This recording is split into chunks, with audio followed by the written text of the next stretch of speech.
Salam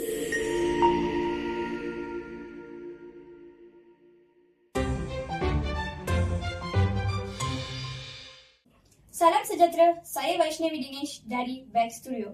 Hari ini warga Sokalah berhimpun untuk menyambut Hari Pemuafakatan, iaitu program yang menyeratkan hubungan antara guru, ibu bapa dan pelajar. Program ini menekankan kepentingan komunikasi dua hala dalam memahami perkembangan akademik serta sahsia pelajar. Melalui sesi perbincangan, pameran kelas dan taklimat khas, ibu bapa diberi peluang menilai pencapaian anak-anak secara lebih dekat. Pengajar harap Hari Pemuafakatan dapat menjadi platform kukuh untuk perkasakan hubungan sekolah komuniti, sekaligus memastikan setiap pelajar menerima. Sekian, terima kasih. Saya Vaishnavi Dinesh dari Back Studio.